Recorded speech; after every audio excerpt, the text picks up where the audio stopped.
Welcome to Kasao, Mukono district in central Uganda.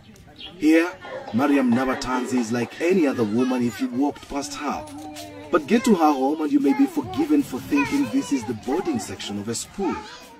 Nabatanzi is 39 years old and has mothered 44 children already. 38 are alive today.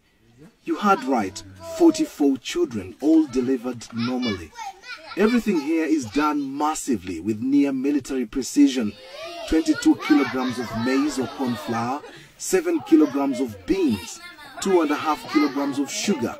That's the daily feed for this humongous family. I lost count of how many breads they ate.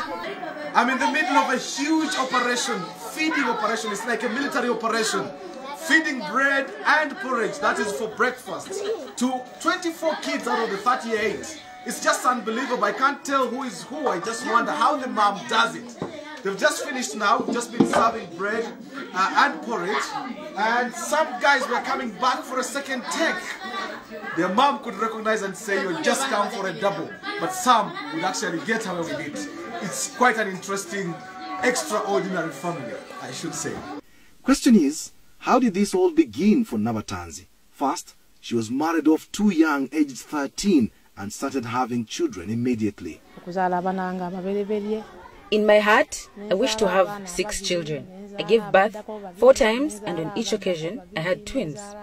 8 children were more than what I had bargained for. I went to hospital to ask the doctors to stop me from having babies. The doctors carried out tests and said it would be risking my life if they stopped me. I was too fertile to stop. I went back home and conceived quintuplets. 5 children at once and then 2 times more. With 23 kids, I thought it was too much and I went back to hospital. But the doctors said they couldn't stop me without risking death. I was pretty healthy, having natural births. Gynecologists say it's possible to be this fertile, although not commonplace. But once you have these many children, my question then is, how hard is it to name these children? We both break into a bout of laughter.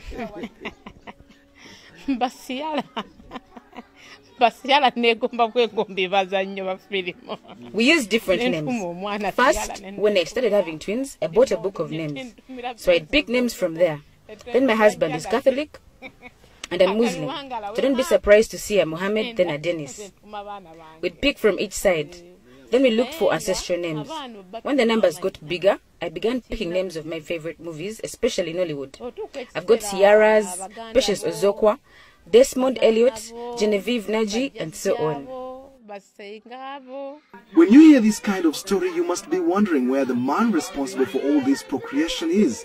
Well, when I posed this question, Mariam's lead face suddenly turned sad. I have had to put up with a lot. He's tortured me so much. He abused me, beat me up sometimes, and threatened to kill me once. He pays no school fees, nor does he even know what we survive on. Unashamedly, he comes and eats what he didn't leave home. He's not part of these children's lives. Where we are now, I bought with my own money and from doing little jobs here and there. He was in utter shock to learn I'd bought and built this place. Her biggest challenge is looking after these children with an absentee father, foremost of which is school fees and feeding the children. 14 of her children are in primary school, where she has to pay more than 5 million shillings in school dues per term. This is equivalent to around $1,500. Another 10 children are in secondary school. Some have been forced to drop out of school as the bill spirals out of control. Her dream is to educate all her children so that they may get a better life, not like what she's been through.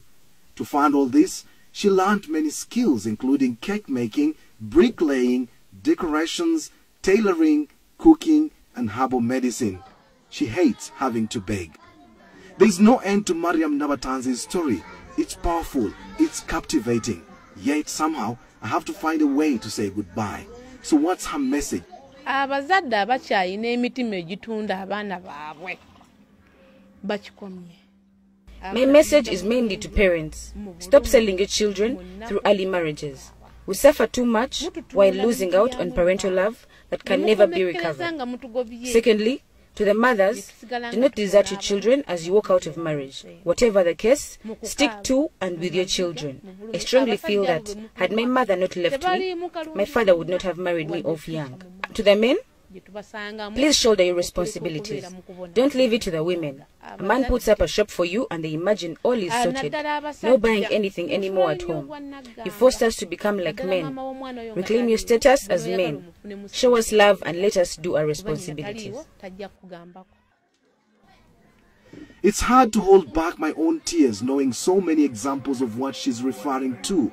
Mariam only sleeps for a maximum of 5 hours a day. The rest of her day is dedicated to the children. It would have been good to know what her neighbors make of her, but time wasn't on my side. But don't be surprised if she's declared the woman with the most number of children in the world from one man. Kasim Kaira, Azam News, Kasao, Uganda.